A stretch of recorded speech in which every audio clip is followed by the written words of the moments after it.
apabila kita tidak melakukan sembahyang, seolah-olah kita menolak nikmat sembahyang itu nikmat yang paling besar, rezeki yang paling besar.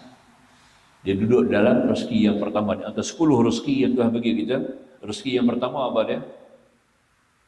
Iman. Rezeki yang pertama iman. Rezeki yang kedua Islam. Anil dia.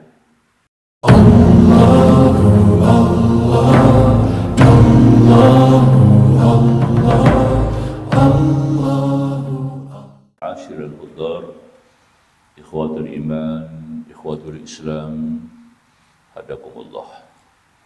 InsyaAllah kita lanjut lagi pada pengajian kitab kita Syarah Hikam, merujuk kepada kalam hikmah yang ke-21 yang telah pun kita baca mukadimahnya, muka surat 110 ya, rujukan insyaAllah. Yang ini kita ambil balik kalam hikmah ini sebagai permulaan untuk kita merujuk kepada sambungan dia. Telah berkata Imam Ibnu Athaillah As-Skandari rahimahullah ta'ala anhu dalam kalam hikmahnya yang ke-21, talabuka minhu ittihamun lahu wa talabuka lahu ghaibatun minka anhu wa talabuka li ghairihi liqillati hayaika minhu wa talabuka min ghairihi liwujudi bu'dika anhu. Menuntut anda daripadanya Allah, menuntut anda daripadanya, yakni Allah, adalah kurang percaya kepadanya. Menuntut anda kepadanya adalah berarti anda tidak melihatnya. Menuntut anda kepada lainnya adalah kerana sedikit malu anda terhadapnya. Menuntut anda dari lainnya adalah kerana terdapat jauhnya anda daripadanya. Ada 4 perkara dalam ni ya. Ada 4 perkara dalam ni. InsyaAllah akan kita lalui penjelasan huraiannya. Pengertian kalam hikmah ini adalah sebagai berikut. Yang pertama punya iaitu talabuka minhu ittihamu lahu. Itu kita ambil dulu yang tu. Kita selaku hamba Allah menghendaki bahawa dengan amal ibadat yang kita kerjakan atau dalam melaksanakan ketaatan kita kepada Allah Subhanahu wa taala, sayugianya kita dalam seluruh tindak tanduk dan pekerjaan-pekerjaan dalam hidup duniawi ini, hendaklah kita niatkan untuk menghampirkan diri kita kepadanya. Hati kita tidak boleh masyghul. Maknanya tidak boleh kacau ataupun disibukkan dengan urusan-urusan yang lain. Ya, ini hati kita tidak boleh masyghul, sibuk dengan hanya meminta dan menuntut kepada Allah Subhanahu wa taala dalam segala sesuatu tanpa diikuti dengan perbuatan. Amalan perlu, ya, usaha kita perlu, tenaga kita perlu digunakan pakai. Bukan berarti kita tidak boleh berdoa kepada Allah Subhanahu wa taala. Bahkan kita selalu hendaknya berdoa dan memohon kepadanya menurut hamba-hamba Allah yang muqarrabin. Ini golongan yang dekat dengan Allah. Golongan-golongan yang sentiasa mendekatkan diri kepada Allah kita panggil golongan muqarrabin. Ya, bahawa doa dan permohonan itu ada macam-macam sifat dia. Sifat-sifat ini adalah menurut penilaian perasaan ma'rifah mereka. Kerana itu tidak dapat disamakan doa mereka dengan doa orang awam. Itu yang dihuraikan dalam kalam hikmah inilah, yang dibawa dalam kalam hikmah ini. Yang pertama, talabuka minhu ittihamun lahu. Yakni yang pertama, menuntut anda daripadanya berarti kurang kepercayaan anda kepadanya. Ini nombor 1 sekali. Allah telah tentukan, ya. Maksudnya kita memohon kepada Allah, kita meminta kepadanya, semoga Allah memberi rezeki. Antaranya lah memberi rezeki kepada kita. Misalnya kita berartikan bahawa Jikalau tidak kita memohon kepadanya, maka maksud kita tidak disampaikan oleh Allah Subhanahu wa taala. Etikat kita yang begini menurut hakikat tauhid dan tasawuf tidak baik. Tidak baik. Sebab hal keadaan ini membawa kurang kepercayaan kita kepada ilmu Allah, kepada rahmatnya dan kepada janjinya. Itu yang pertama sekali. Ya, di mana niat kita, hajat kita, keperluan kita, ya semuanya sebenarnya pada hakikatnya telah diketahui oleh Allah. Kita mengenal Allah, di antaranya mengenal sifat Allah, sifat ilmu, di mana Allah telah mengetahui tiap-tiap pekerjaan, urusan apa juga, termasuk seluruh pentadbiran langit dan bumi ini, semuanya telah disusun dengan begitu jelas dan adalah ditakdirkan oleh Allah Subhanahu wa taala sejak azali lagi. Allah telah ketahui kita nak akan hadir pada pagi ini, pada masjid kita ini, berada dalam kuliah subuh pada pagi ini, sudah diketahui oleh Allah, dan Allah juga menghendaki kita ada dalam majlis ini. Ya, ini artinya bagi orang yang punya makrifah yang tinggi, pengetahuannya yang tinggi tentang ketuhanan, perkara yang paling pertama sekali, apa yang kita nak minta kepada Allah, semua Tuhan sudah ketahui. Sebab Al-Hujjatul Islam Al-Imam Al-Ghazali menyebut, menguraikan lagi, kita nak angkat tangan berdoa itu pun sudah ditentu oleh Allah. Allah juga izin kita nak angkat tangan, menadah dua belah tangan minta doa. Allah juga izin kita nak sebut dalam kalimah kita, nak keluar doa-doa yang kita nak sebut dalam rangkaian ucapan kita. Allah juga mengetahui lintasan hati-hati kita, apa yang kita teringin, apa yang kita hasrat, apa yang kita betul-betul berhajat. Allah juga ketahui.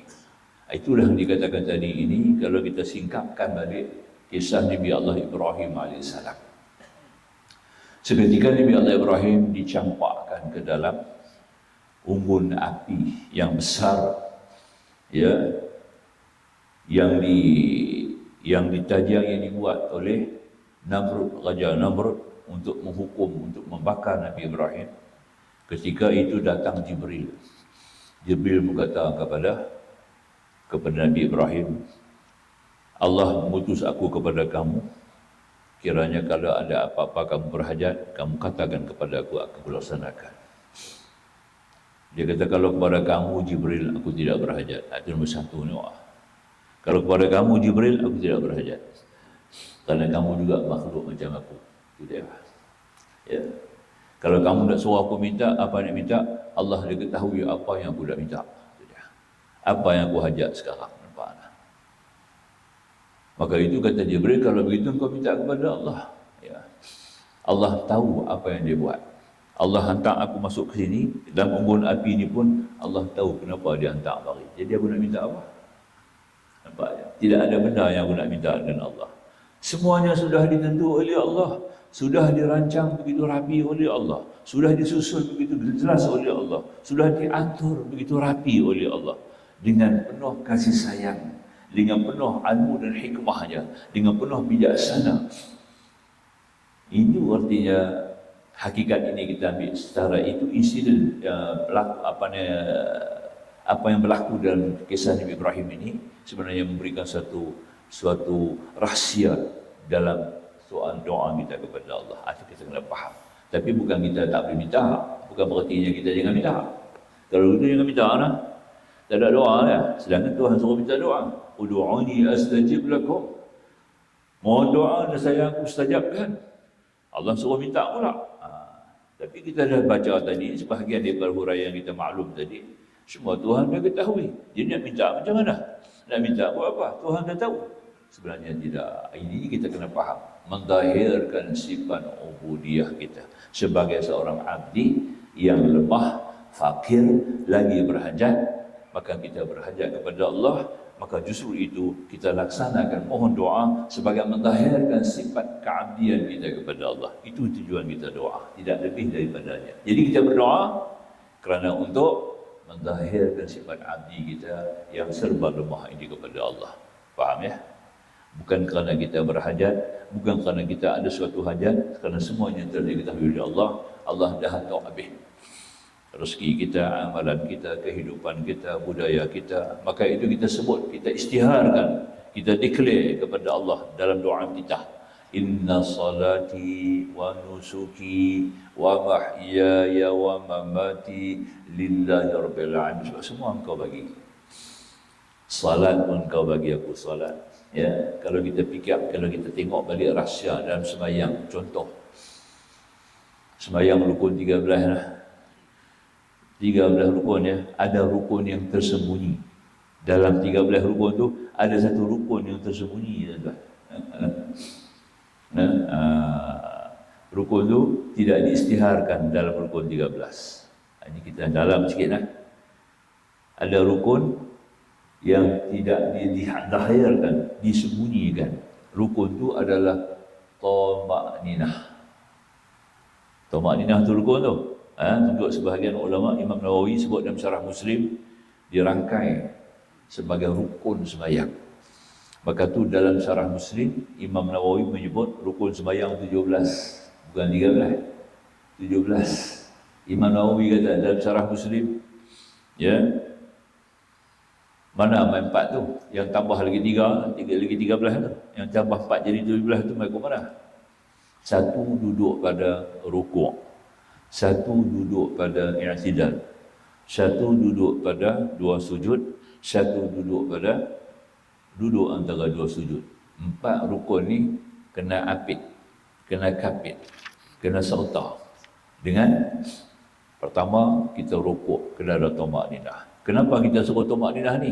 Tenang, mencari ketenangan jiwa.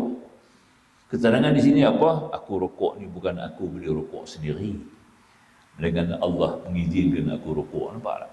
Faham tak? Itulah thama'ninah. Maka tu kena thama'ninah supaya kita boleh menghayati rukuk itu datang daripada Allah, bukan daripada kita. Sami'allahu liman hamidah. Kita tegak balik kepada asal. Kita thama'ninah lagi di situ. Kita puji lagi Tuhan dengan puji-puja, ya. Memberi arti kita tidak boleh i'tidal dengan sendiri, dengan Allah mengizinkan kita i'tidal. Kemudian kita turun lagi sujud, dengan 2 kali sujud, thama'ninah kita lagi. Memberi ketenangan kepada kita bahawa kita sujud itu juga dengan izin Allah. Ramai orang yang tak boleh sujud kepada Allah. Ramai orang tak nampak, ya, rahsia sujud. Ramai orang yang tidak diberikan Allah nikmat sujud. Orang-orang kafirin tidak sujud kepada Allah. Orang-orang munafik tidak ikhlas sujud kepada Allah, ya. Ini artinya kita dapat lihat bahawa sujud ini satu rahsia kepada yang diberi oleh Allah kepada kita, mentahirkan sifat abdi kita kepadanya. Kerana abdi ini dia ada 4 sifat lemah. Kita ni, hamba ni ada 4 sifat. Saya sebut dah. Pertama, kita fakir. Kedua, kita hina. Ketiga kita lemah. Ya, terlalu lemah dan dhaif, ya. Itu artinya. Dan yang keempat, kita adalah dhaif. Dhaif, lemah ni tak sama. Al-ajazu, dhaif ni berbeza, ya. 4 kita ada sifat abdi. Manusia ni 4 sifat, ya. Pertama, dia fakir, ya. 24 jam kita berhajat kepada Allah. Pertama, kita hajat supaya kita sentiasa diberikan kehidupan, hidup. Jantung kita sentiasa berdegup, nadi kita sentiasa berdenyut. Betul tak? Dia berhenti sikit, dia terdenyut, dia sangkut sikit, jenuh dah. Nampak ya? Pertama, kita sangat berhajat kepada kehidupan yang berterusan. Allah hidupkan kita dengan dia zahirkan degupan jantung kita, denyutan nadi kita. Itu yang pertama. Maka kita berhajat. Antumul fuqara'u ila Allah, kata Allah, kamu berhajat kepada Allah, Tuhan sebut sendiri. Yang kedua, kita adalah paling hina, makhluk yang paling hina kita ni. Dijadikan daripada saripati tanah, mani, ya. Di mana mani ini satu benda yang jadi pada ni, itik pun tak mau makan mani itu. Itik ni semua dia teran. Apa-apa dia jumpa dia hirup lah, itik kan, tak. Tapi tang mani dia tak mahu. Pasal apa lah? Pelik sikit kan, ya. Maksudnya wangi itu bukan busuk, bau macam nyok kan, macam kelapa kan, macam isi kelapa. Tapi si itik tak mau makan. Itulah kita. Yang ketiga, kita ni dhaif. Dhaif maknanya kita buat benda yang dah ada, ya. buat benda yang dah ada. Jadi kita lakukan benda yang ada. Kita tak boleh buat pokok, kita tak boleh buat kayu, kita tak boleh buat besi, kita tak boleh buat batu. Ya. Kita boleh buat rumah. Batu kita tak boleh buat. Tanah kita tak boleh buat. Ya.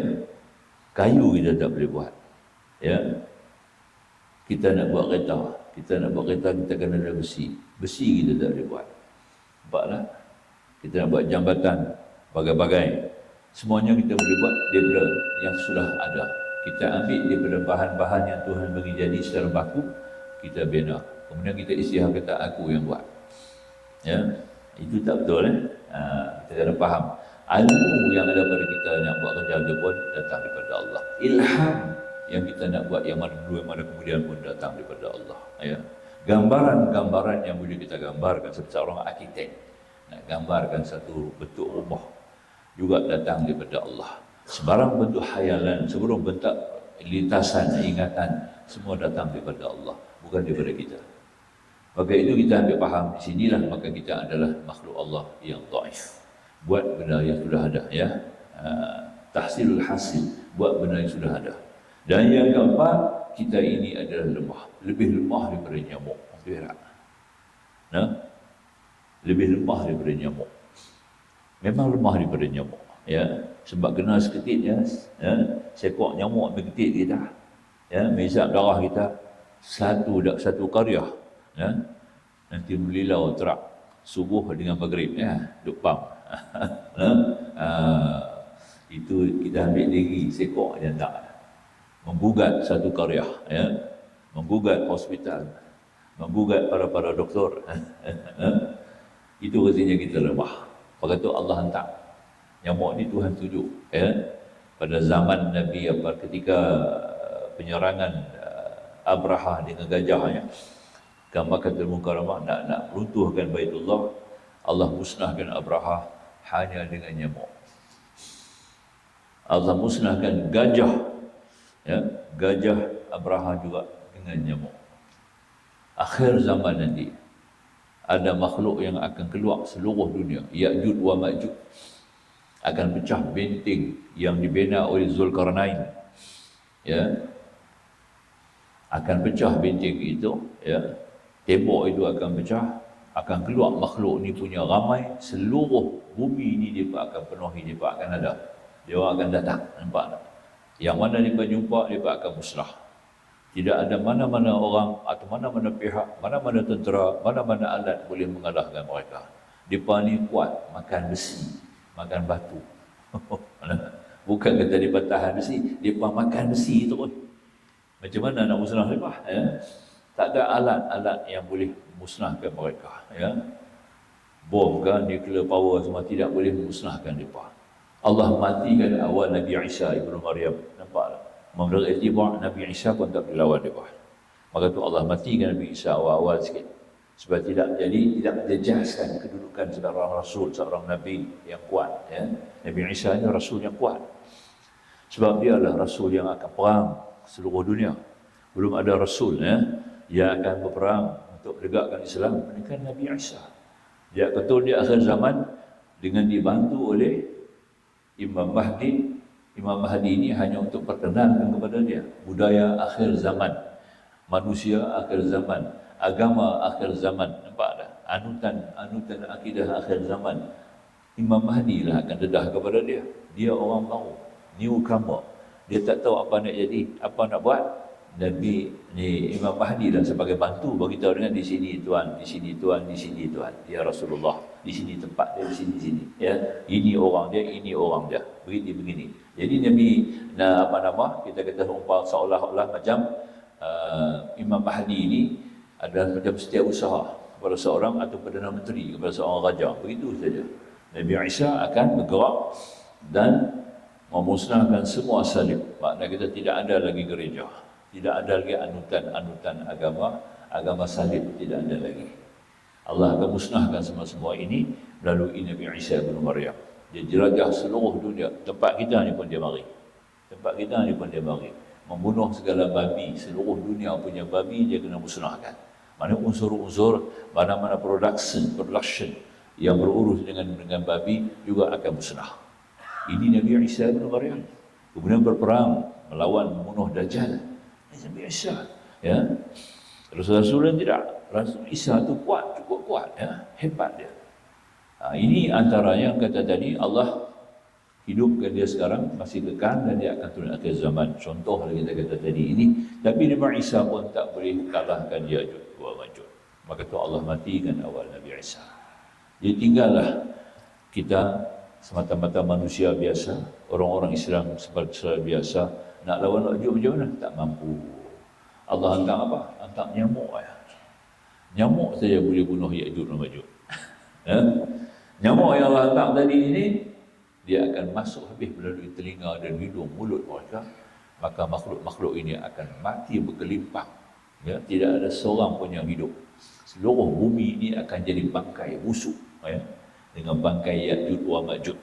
Ya, ini dia kata tadi, Allah akan turunkan hujan yang lebat, akan basuh mereka semua dan hantar satu jenis burung.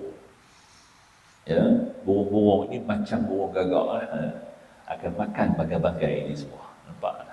Ini kerja Allah. Mudah kan? Allah boleh buat macam juga di Israel. Kalau Tuhan nak kalahkan Israel senang kan? Ya? Mudah ya. Bukan nama kita hari ini kena berapa 5 ringgit. Mujahidin Islam sekarang sedang menghadapi Israel ya. Tapi Allah boleh lakukan demikian. Allah tak buat. Kenapa Allah tak buat? Ini adalah hikmahnya kerana nak buka jalan pintu jihad kepada umat Islam. Allah nak buka pintu jihad kepada kita. Tengok ramai mana umat Islam nak berjihad. Nampak tak? Itu pentingnya. Kalau tutup jihad, tak main. Nyamuk-nyamuk ni tak payah jihad lagi dah. Tak ada jihad. Semua jadi jahat. Nampak kan? Jadi Allah nakkan kita berjihad, umat Islam bangun, berjihad ya. Dengan harta benda, dengan nyawa, dengan darah kamu berjihad ya, untuk menentang kezaliman, kekejaman Israel ya, sebagai contoh kata tadi ini ya. Jadi dalam masa yang sama Allah hantar juga lah tentera-tenteranya yang gaib kita tak nampak sebagai saling membantu. Itu adanya malaikat, ada yang wali-wali Allah yang Tuhan hantar. Ya, sampai ke situ ya. Hatta Nabi kita sendiri pun, Nabi Muhammad pun turun ya, turun ke Gaza. Nabi sendiri turun. Sebab Nabi ini melalui, ini bukan hadis lah.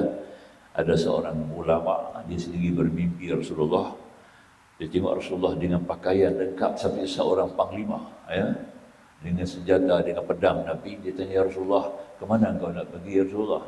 Aku nak pergi ke Gaza, Nabi kata. Nampak tak?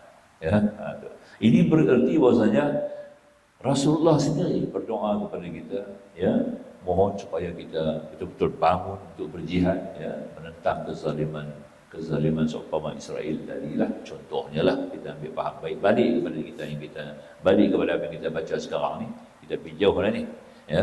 Nah, habaq kata semuanya itu adalah ketentuan daripada Allah. Bila kita dapat sujud dalam sembahyang, tamakninah kita ialah kita menyedari dan kita merasai bahawa apa yang kita sujud itu adalah merupakan nikmat daripada Allah, bukan kita. Semuanya sudah ditentukan oleh Allah Subhanahu Wa Taala. Maka justru itu kita dapatlah merasai bahawa kebesaran Allah. Cuma kita zahirkan sifat kita sebagai seorang hamba Allah kerana kita ada 4 sifat tadi. Maka kita disuruh berdoa, disuruh beribadat, disuruh berbuat itu dan ini atas perintah Allah Subhanahu Wa Taala untuk menzahirkan ubudiyah kita, pengabdian kita kepada Allah Subhanahu Wa Taala. Tidak lebih daripada itu. Boleh faham ya? Bukan kerana Allah tak tahu apa yang kita nak minta tu, Tuhan dah tahu. Ya, itu maksudnya. Sebab kita baca lagi. Apabila kita percaya kepada Allah bahawa Allah telah mengetahui segala hal keadaan kita, apa yang kita maksudkan dan apa yang kita kehendaki, Allah telah mengetahuinya. Kerana itu pada hakikatnya kita tidak perlu minta kepadanya supaya hajat kita diperkenankan. Secara dasar lah, tak payah minta lah. Maknanya tak payah zahirkan sifat manusia kita. Bukan sifat abdi, sifat manusia. Sifat manusia kena minta lah. Betul tak? Sifat manusia dia kena minta. Jangan hanya sifat manusia. Sifat manusia ni macam mana? Iaitu kita rasa kita kena minta, tak minta Tuhan tak bagi. Itu sifat manusia. Kita kena minta. Ya, kalau tak minta, Tuhan tak bagi. Kita kena keluar daripada sifat manusia tu, masuk kepada sifat ketuhanan. Maka justru itu kita pun balik kepada kesedaran yang aku mohon ini tidak lebih kerana Allah Maha Kaya. Kita mohon kerana apa? Untuk menzahirkan sifat kekayaan Allah dalam jiwa kita. Allah Maha Kaya. Itu sebabnya kita minta. Maka Tuhan Quran sebut, ya, kalla innal insana liyatgha ar-ra'ahu istaghna. Dalam Iqra' sebut, ya. Tidak sekali-kali kata Allah, bahkan di mana manusia ini adalah melampau. Insan ini melampau. Kerana dia melihat dirinya serba cukup, serba ada. Nampak tak? Dia tak kenal nikmat Tuhan. Dia tak nampak nikmat Allah. Kalau dia nampak nikmat Allah, dia akan tahulah bahawasanya semua nikmat ini datang daripada satu pihak saja. Daripada Allah Subhanahu Wa Taala. Semua keperluan diri kita datang daripada Allah, maka dia tidak perlu lagi bersungut ataupun meminta segala hak, kerana tidak ada hak kita kepada Allah apa-apa yang boleh kita minta. Faham ya? Hak kita kepada Allah ni satu ya. Satu ya hak kita. Itu pun Tuhan buka. Kalau Tuhan tak bagi hak tu pun tak ada apa. Hak kita kepada Allah satu aja, iaitu memohon ampun. Itu aja hak kita. Hak kita kepada Allah satu aja, tuan, mohon ampun. Bukan minta kaya, bukan minta senang, bukan minta sihat, ya. Minta ampun. Itu aja hak kita. Itu pun Tuhan buka pintu tu. Kalau Allah tak buka pintu taubah, pintu pengampunan, pintu afu, kita tak dapat. Langsung tak ada apa. Hak Allah atas kita, jangan sekutu Allah dengan sesuatu. Ini yang penting tu. Jangan sekutu Allah dengan sesuatu, di antaranya termasuk kita berdoa seolah-olah macam Tuhan tak tahu. Kita minta Tuhan tak tahu. Kalau aku tak minta, Tuhan tak bagi. Seolah-olah macam Tuhan tu zalim. Nak tunggu kita minta, orang nak bagi. Itu silap tu lah. Sedangkan Tuhan dah kata lah, wa idza sa'alaka 'ibadi 'anni fa inni qarib. Bila hamba aku bertanya, meminta kepada aku, katakan aku dah dekat. Aku dekat dengan mereka. Aku tahu isi hati mereka. Aku tahu apa hajat mereka. Bila hamba aku minta kepada aku dah sayang perkenankan. Falyastajibu. Yang penting falyastajibu li, hendaklah memenuhi segala tuntutan aku sendiri, iaitu tunaikan segala aku suruh, tinggalkan apa yang aku tegah, laksanakan apa yang aku perintah, jauhi apa yang aku larang. Maka itu artinya mereka akan mendapatlah segala keperluan, segala hajat mereka itu aku sudah sediakan daripada awal. Maka itu perlu kita kena ada sifat 20 ni mengaji, ya. Antaranya mengenal sifat kudrat dengan ta'alluq-ta'alluqnya, ya. Ta'alluq kudrat mengikut sifat Imam Abu Hasan Asy'ari, dia ada dua ta'alluq. Pertama ta'alluq suluhi qadim, kedua ta'alluq tanjizi hadis secara umum. Kemudian secara tafsil ada 8 ta'alluq bagi sifat kudrat Allah Subhanahu Wa Taala, ya. Daripada awal hingga akhir, apa yang nak berlaku, yang akan berlaku, yang bakal berlaku, yang boleh berlaku atau tidak berlaku, sudah pun diketahui oleh Allah Subhanahu Wa Taala. Itu paling penting kita kena faham. Boleh macam tu, ya. Kalau kita ada macam tu, ilmu ni sifat 20 tu membantu kita. Penting sifat 20 ni sangat-sangat membantu kita dalam memahami konsep ni lah, konsep hikmah ni. Ini hikmah ni kita ngaji ni. Bab hikmah, ya. Hikmah tauhid. Jadi makanya yang kata musannif, ya. Jadi apabila kita percaya, ya, sebab ini akan menimbulkan kepercayaan yang tidak baik bahawa dengan meminta, memohon itu cita-cita kita sampai, tetapi apabila kita tidak meminta dan memohon, maka tidak disampaikan olehnya, padahal dia telah mengetahui segala maksud kita dan dia tahu pula manakah yang baik untuk kita dan manakah yang tidak. Apabila kita percaya kepada Allah dengan rahmat-Nya, ya, bahawa Dia adalah pengasih dan penyayang. Kita percaya Allah dengan rahmat-Nya. Apa rahmat ni? Rahmat Allah ni apa? Pertama, hidup kita sebagai seorang hamba. Kedua, iman kita sebagai seorang mukmin. Ketiga, Islam kita sebagai amal ibadat kita. Itulah rahmat Allah. Sembahyang itu rahmat, ya, ibadat itu rahmat. Hidup kita sebagai seorang hamba Allah rahmat. Kita dapat hidup sebagai seorang Muslim rahmat. Kita hidup sebagai seorang mukmin, rahmat. Itu rahmat Allah. Rahmat ni merupakan kurniaan Allah yang kita dapat lihat dalam mata kasar kita, serba nikmat-nikmat yang dalam kehidupan. Segala demak yang kita dapat ni semua ni adalah merupakan rahmat Allah Subhanahu Wa Taala. Perkataan rahmat itu datang sifat rahim, ya, dan sifat rahman. Gabungan antara rahman dan rahim itulah rahmat Allah Subhanahu Wa Taala. Faham, ya? Kita kena ada macam itu. Sebab tu kata musannif, apabila kita percaya kepada Allah dengan rahmatnya, bahawa dia adalah pengasih dan penyayang. Ya. Kerana itu tentu saja maksud kita disampaikan olehnya. Dan ini sudah cukup untuk kita, tidak perlu lagi kita meminta kepadanya, sebab tidak lain efeknya selain menimbulkan kepercayaan yang tidak baik. Jadi minta secara syar'i, tadah tangan, sebut doa, Allahumma ajirni minan nar, Allahumma ajirni minan nar, Allahumma ajirni minan nar. Ya Allah, hindari aku daripada neraka, hindari aku daripada neraka, hindari aku daripada neraka. Apa Tuhan tak tahu kita ni surga di neraka? Tapi kena minta juga.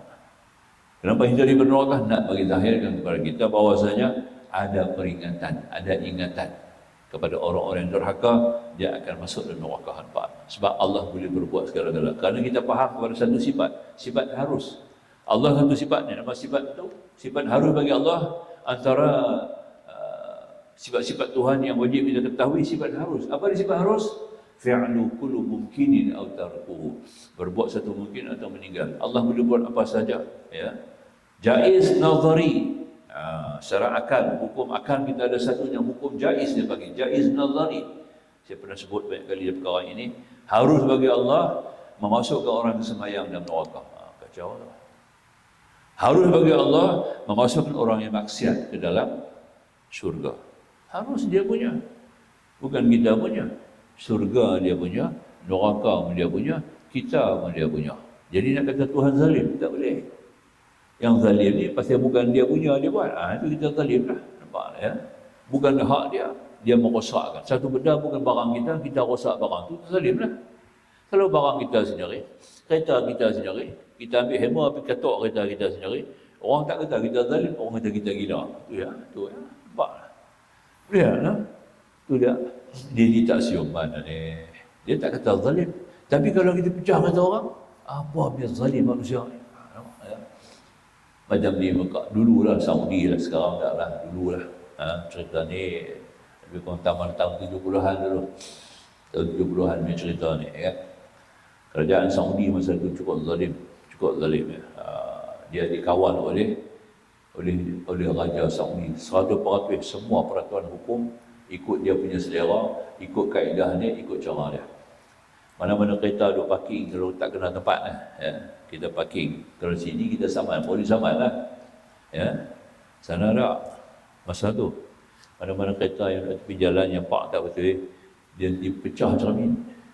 Polis pun mari. Tak ada saman dia, ya. Dia pecah cermin, dia katuk habis bagi kemek kereta, bagi lingkup habis. Nampaklah. Saat ni satu truk metarik pergi buang. Buang di mana? Buang di Mina tempat buang kereta buruk. Penuh kereta buruk.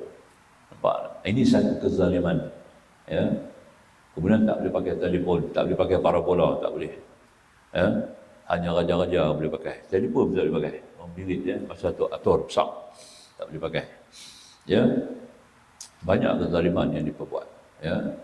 Jadi maka tu jadilah antara-antaranya di mana umat dia sendiri, masyarakat dia sendiri telah mengambil tindak di mana mereka telah mula melakukan kekacauan, gangguan. Tu ada bunyi cerita Mahdi dulu ni, ya. Dia bertawan Masjidil Haram selama 2 minggu, tawan Masjidil Haram, ya. Habis jemaah haji Malaysia pada masa tu di mana dia tak dapat tawaf wida. Penghabis dah haji semua dah habis dah, musim haji, penghujung musim haji baru masuk, dia banyak masuk, ya. 23 orang masuk, 23 keranda mayat bawa masuk keranda, nak sembahyang mayat, 23 keranda masuk. Mayat banyak, 23 orang mati, ya. Letak keranda-keranda semua. Tu imam Muslim nak sembahyang, dia buka dalam tu, dia M16 dalam tu. Baru tak tawan dalam haram 2 minggu kena tawan. Kerana apa? Akhirnya dia kena tangkap lah. SWAT, mereka hantar special daripada Jerman. SWAT daripada Jerman datang, dapat tawan dia semua, tangkap 52 orang, bawa pergi ke masjid, di Masjid Az-Zihar, satu kawasan Zihar, satu masjid, nak pancung dia 52 orang. Masa nak pancung tu, seorang bercakap, pasal apa aku bertindak memberontak, aku tak puas hati kerana ini. Orang yang kedua sebelum pancung bercakap, aku tak puas hati kerana ini. Nampak 52 perkara mereka usulkan di mana perkara ini mesti diambil alih. Ada perubahan besar di Saudi itu di antaranya lah. Baik, kita balik kepada zalim tadi lah. Jadi Allah punya semua, maka tidak ada apa-apa boleh kita hukum nak kata Tuhan tu zalim, tidak, sebab semua dia punya. Gerak geri kita, ilmu kita, segala-galanya dia, kerana dia adalah wujud nafsiah, semata-mata wujud dia yang wujud, yang lain tidak wujud.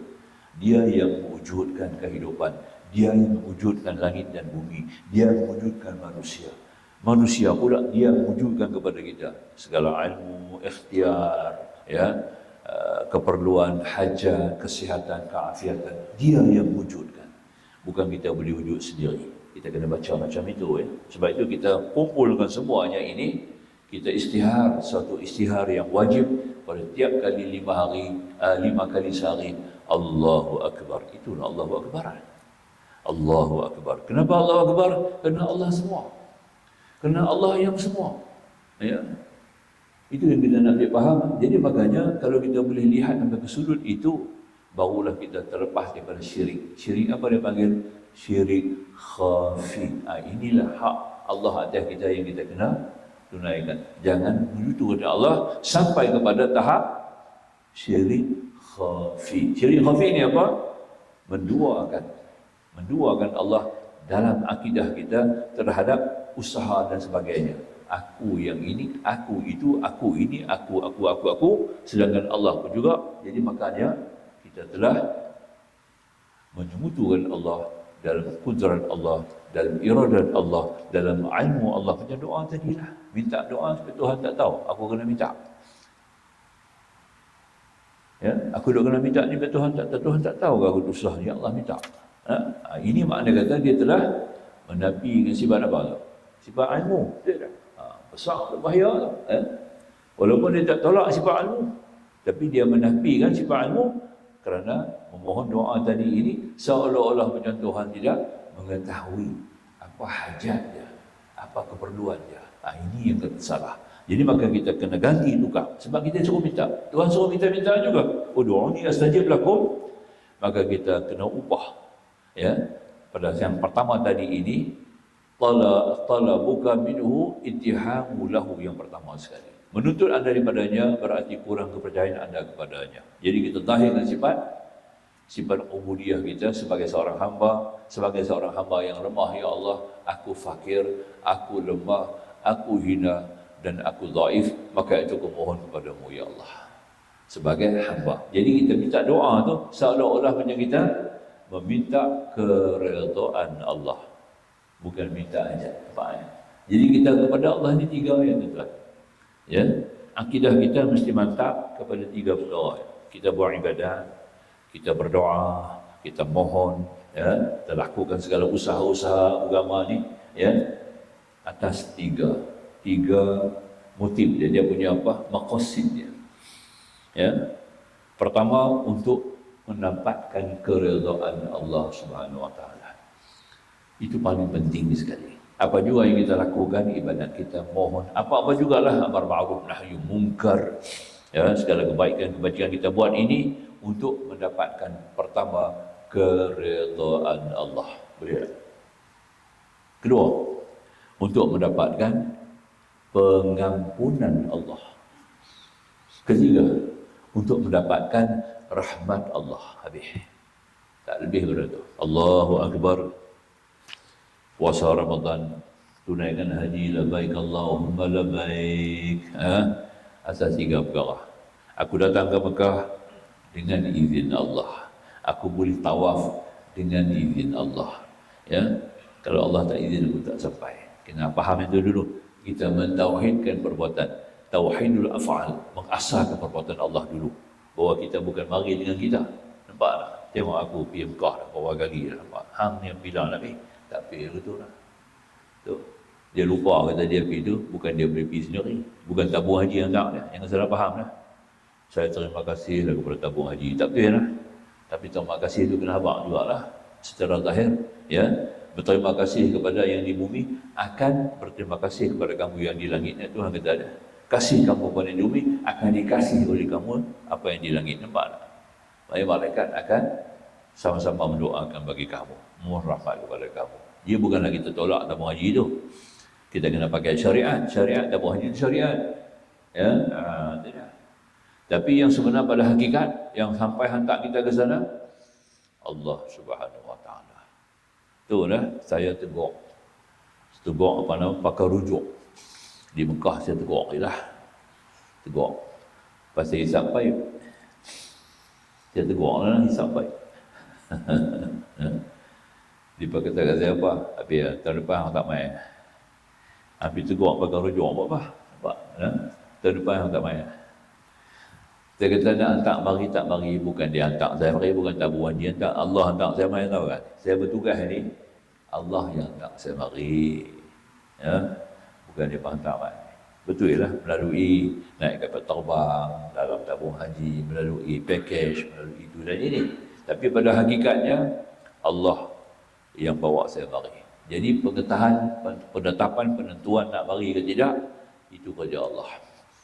Saya tegur dia, pasal dia buat kerja tak kena, tak cantik lah. Ya, seorang pakai rujuk, Syekh pula ni, Syekh. Syekh ulama. Pergi Syekh dah lah. Tiba-tiba duit isap baik. Apa cerita? Walaupun makruh lah. Pasal ke makruh belum haram lagi. Tak boleh haram. Kamu membayangkan, memberikan satu petunjuk yang tidak baik, tidak sihat kepada orang lain kan. Dia pula pakai rujuk. Ya. Duk tu besok, dia panggil pegawai tabung haji ni. Kita punya masa tu Allahyarham Dr. Azmi ya. Pengurus besar kanan. Dia kata ni ustaz sekian ustaz. Mai cakap dengan saya bagus dah. Dia bukan kata saya ni, dia kata bagus. Nampak tak? Dia kata lama ni tak pernah siapa pun sampai tegur saya. Dia kata nampak tak? Dia orang ni tegur saya. Nampak tak? Bagus. Bawa dia mari ke tahun depan tu dia. Oh, bukan kata tak. Suruh mari lagi tahun depan. Nampak tak? Ya? Ini yang cakap saya ni abang ipar, isteri saya, akak ipar saya punya abang sebagai petugas lagi dia sebagai konsulit Jeddah ya. Dia sebagai konsulit Jeddah, abang kepada akak ipar saya sendiri lah. Dia ambil abang kata, dia kata ustaz tahu tak ni apa? Syekh kata apa? Syekh kata ustaz bagus, mai tegur dah. Tu dia recommend ustaz suruh mai lagi dia tahu. Tu dia. Nampak? Kita buat kerja Allah dengan elok, kita niat ikhlas ya, semata-mata kerana untuk tujuan yang kebaikan. Allah akan terus memberikan kita pertolongan dan Allah akan tambah nikmat dan kesyukuran. Dipaham itu kita nak ambil faham lah baik. Mazahir kesyukuran ni, syukurnya bukan arti hanya kita sebut alhamdulillah saja ya. Kita tegur satu orang kerana dia salah, kita bagi niat betul pun satu kesyukuran juga. Itu satu nikmat syukur ya. Kita jangan salah faham ya. Amar ma'ruf nahi munkar itu adalah merupakan amalan kesyukuran yang paling tinggi. Faham tak? Ya. Yang paling tinggi. Itu kita nak ambil faham. Ya. Jadi makanya dalam soal ibadah pun macam itu juga. Kita kena ambil faham. Semua yang kita buat tadi ini hanya mata-mata nikmat Allah. Tuhan datang daripada Allah. Waktu orang tinggal sembahyang, bukan dia tolak, dia bukan tolak wajib. Dia tak mau sembahyang, malah mengikut dalam mazhab Syafi'i, Maliki dan juga Hanafi, dia tidak dihukum sebagai kafir ya. Dia dihukum kafir i'tiqadi, dia dihukum kafir amali. Kufur dia panggil lah, tak bunyi lah kafir itu, kufur amali, orang yang tinggal sembahyang atas sebab-sebab malas. Sebab-sebab malas, bukan kerana menolak kewajiban. Wajib sembahyang dia tak tolak. Dia kata aku tahu sembahyang tu wajib, fardu, aku aja malas. Nantilah pelan-pelan aku dapat hidayah, aku buatlah. Pelan-pelan besok aku lapang, aku buat. Ini kawan saya sendiri, dua ada lagi Mesra ni. Tapi dah ada sembahyang dah lah. Ya.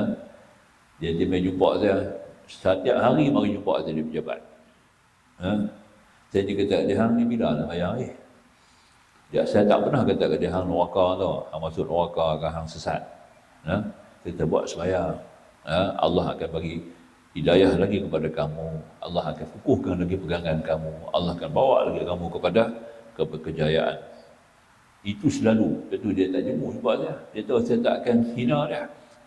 Tapi akhir habis dia sembahyang juga. Tapi waktu dia mula sembahyang tu agak berat lah jadi. Dia mula-mula sembahyang maghrib di Masjid Jelutong. Kan? Sembahyang maghrib mula-mula. Opening ceremony.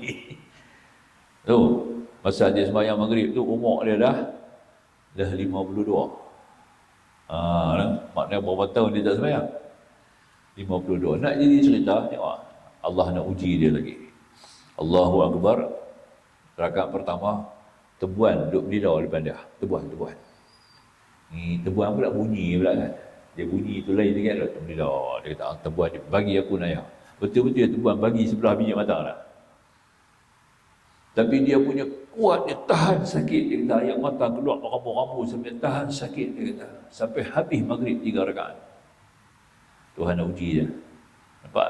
Kalau iman dia tak kuat, tak ada petunjuk hidayah daripada Allah, tak mau sembahyang dah lah. Nak sembahyang tengok dah kena. Aku nak buat kerja baik pun dah jadi lagu ni. Orang dia kata lagu tu tak? Tapi dia faham. Dia kata ini ujian Allah. Tuhan nak test aku lah. Semua 52 tahun. Banyak ujian aku kalah. Tapi kali ini aku tak kalah. Banyak ujian aku kalah, maka aku tinggal sembahyang. Kan? Sibuknya tadi ini mengalahkan. Ya. Jadi maka itu, besok dia main jumpa saya pejabat, mata bengkak. Ni siapa pukul yang ni? Boxing mana? Dia masuk. Dia kata, ni lah cerita sembahyang. Dia kata, nampak? Yang lu suruh aku sembahyang, aku buat sembahyang. Dia kata kemarin. Rupanya jadi ilmu ni, dia kata. Tuan maghrib tu, tebuan bagi biji mata aku sebiji. Kata tadi ni. Makna kata dengan hasrat, syaitan kata hasrat, hang tak sembahyang. Dah lepas ni. Lagi-lagi hang tak sembahyang lah. Dah, dia kata. Ini mengukuhkan lagi semangat aku, ya, mengukuhkan lagi banyak akidah aku, menambahkan lagi ya kesyukuranku kepada Allah. Aku akan terus sembahyang sampai hari ini. Dah sembahyanglah. Tak berhenti, cukup jaga sembahyang sungguh. Itu sebagai contoh kita kata tadi ini, ya. Semuanya itu dihukum sebagai apa kita panggil dalam mazhab Syafi'i dan juga Hanafi dan juga Hambali dan Maliki tidak dihukum kufur i'tiqad. Kufur i'tiqad ni keluar dari Islam. Kufur i'tiqad ni maknanya keluar dari Islam, dia kena mengucap dari dokumen syahadah. Kufur amali, kufur ni'mat. Nampak dah? Dia mengkufuri nikmat Allah, bukan mengkufuri hukum Allah, Pak ya. Dia mengkufuri nikmat Allah, ya. Itu dah. Maknanya apabila kita tidak melakukan sembahyang, seolah-olah kita menolak nikmat sembahyang itu nikmat yang paling besar. Rezeki yang paling besar. Dia duduk dalam rezeki yang pertama. Di antara 10 rezeki yang Tuhan bagi kita, rezeki yang pertama apa dia? Iman. Rezeki yang pertama iman. Rezeki yang kedua Islam. Anil dia. Nampak? Islam itu dengan amal ibadat kita yang kita dapat lakukan, kita dapat nikmat rezeki yang kedua. Rezeki itu kita kena minta kepada Allah. Allah, tambahkan rezeki aku. Otak kita nak kata apa? Bila bunyi kan, Allah tambahkan rezeki kami. Dalam otak kita, dalam fikiran kita, dia kata apa? Tambah duit. Memang tambah duit. Semua dia kata tambah duit lah. Dia tak? Ya? Salah kan? Bukan. Tambah iman aku. Rezeki ni, tambah rezeki aku, tambah keimanan aku, ya Allah. Tambah kekuatan iman aku. Tambah kekuatan Islam aku, ya Allah. Ya? Duit rezeki nombor 10. Rezeki nombor 10 yang kita bawa highlight pada nombor 1 ni. Itu yang salah kita. Ini antaranya lah. Ya, kita tak kenal nikmat Allah, kita tidak faham nikmat yang mana yang paling besar, ya. Maka itu di antara kejahilan kita yang pertama. Maka macam mana doa kita nak makbul, Tuhan nak bantu tolong kita. Maka itu kita kena adalah pegangan kita yang paling besar, yang paling kukuh. Jadi yang pertama sekali kita minta kepada Allah lah. Jadi mana kata musannif kita baca dari sini, apabila kita percaya kepada Allah dengan rahmatnya, bahawa dialah pengasih lagi penyayang, kerana itu tentu saja maksud kita disampaikan olehnya. Ini sudah cukup untuk kita, tidak perlu lagi kita meminta kepadanya, sebab tidak lain efeknya selain menimbulkan kepercayaan yang tidak baik, atau dengan kata lain tidak yakin kepada rahmatnya di mana dia bersifat Ar-Rahman dan Ar-Rahim, juga kita harus percaya kepada janjinya bahawa dia telah menentukan segala sesuatu pada masa azali, sudah terwaktu awal, dan seluruh apa yang ditentukan olehnya dialah yang mentakdirkan pada hari dan zaman tertentu. Ada dua di sini. Dia ada pertama suluhi qadim, kedua tanjidi hadis. Dapat dua ya. Takluk kudrat, fokus takluk kudrat, hubungan kudrat dengan kita. Yang pertama suluhi qadim, Allah dah tahu dah daripada azali apa kita nak buat, apa kita nak makan, kita nak jadi apa ya. Bukan satu benda yang baru ya. Dan kedua, kita dizahirkan sekarang di atas muka bumi ini sebagai hamba Allah yang terpimpin dengan iman dan hidayah. Nampak tak? Jadi kita nampak dah. Dialah mentakdirkan pada hari dan zaman tertentu sebab janji Allah lah yang berjalan. Karena itu orang-orang tasawuf dan muwahhid, orang yang mengasahkan Allah dan hampir kepada Allah muqarrabin, tidak meminta-minta kepada Allah dalam hal ini. Maka tepat seperti ucapan sebahagian dari tasawuf, la takunu bi talabi rizqin muhtammin fatakunu liraziq muttahimin. Jangan adalah kamu memohon rezeki merupakan orang-orang yang mementingkan bahawa dengan permohonan itu rezeki kamu dapat. Maka kamu ada orang yang kurang percaya kepada Allah yang maha memberi rezeki. Seperti kita dah habaq awal-awal, tak payah kita minta rezeki itulah. Rezeki datang mencari kita. Dua perkara kita suka ulang-ulang balik. Simpanan akidah kita ya. Pertama, maut cari kita, kita tak cari maut. Jangan salah faham lah. Betulkan akidah kita. Maut cari kita. Kalau kita cari maut, kita boleh set bila nak mati dia tak? Jadi kita cari mati. Bila cari mati, kita boleh set lah bila nak mati. Tapi ini akan berlaku. Bagi orang yang beriman ni, akan ada ni. Di akhir hayat dia nanti, apabila sampai masa dia nak mati dari ini, Allah utus malaikat. Malaikat maut. Oleh kerana orang yang kuat iman, dia yakin kepada Allah, dia tahu maut mencari dia, bukan dia cari maut. Pegangan dia bahawa dia redha pula, bila-bila masa saja Allah nak ambil, dia sudi terima Allah, dia suka pula untuk bertemu dengan Allah, suka nak bertemu dengan Allah, rindu untuk kembali kepada kampung akhirat ya. Maka ketika itu akan datang malaikat bertanya kita, macam datang kat Nabi, seperti mendatang Nabi datang kepada umat ya. Engkau siapa? Kita tanya kat dia. Cantik segak, tak pernah kita jumpa orang ni, dia akan mari kepada kita ya. Dia kata, aku malaikat maut, Masya Allah, aku duduk tunggu kamu berapa lama sebab maut cari aku, kamu lah kena datang ya. Maknanya aku sedang menunggu-nunggu kamu, hari ini kamu telah hadir bersama dengan aku. Maka itu aku amat bersyukur kepada Allah kerana engkau hadir pada hari ini. Bila engkau hadir pada hari ini, artinya aku akan berpisah daripada dunia.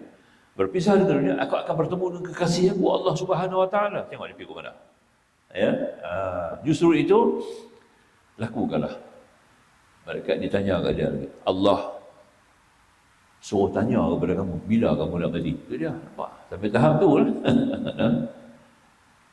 Allah tanya bila nak mati, sekarang pun nak mati sebab aku duduk tunggu kamu. Itu dia, nampak?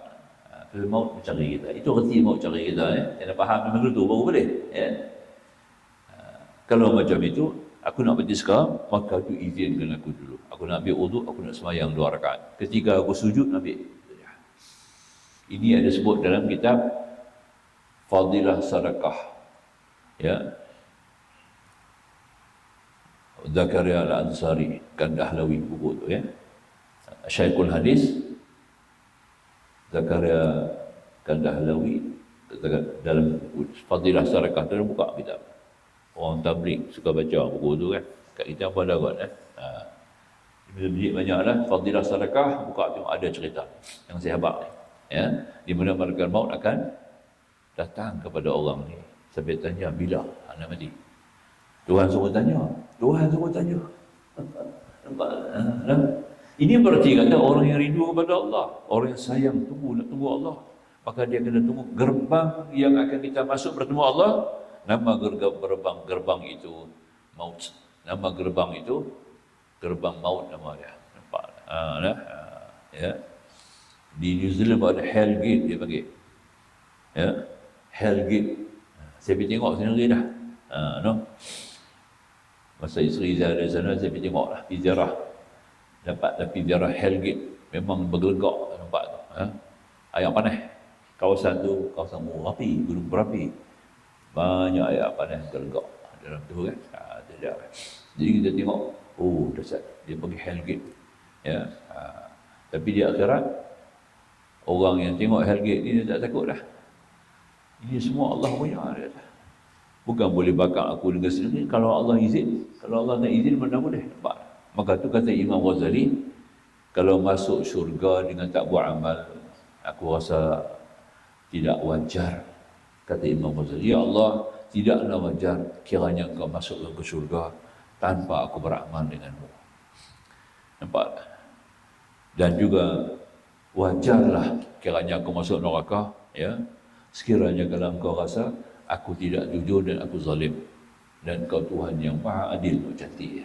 Kita kena faham macam itulah. Jadi pendek kata kita lihat kepada kalam ini, kata musannif, kita balik kepada kalam kita baca ini, sebagaimana kita telah sebut di atas, bahawa segala sesuatu itu telah ditentukan oleh Allah Subhanahu Wa Taala dan Allah Maha menepati janji. InsyaAllah tak kata kita akan sambung ya. Kita akan ambil sebagaimana telah disebutkan di atas pada muka surat 111 dan di punca daripada bawah sekali insya-Allah. Aku qauli hadza astaghfirullah azim li wa lakum.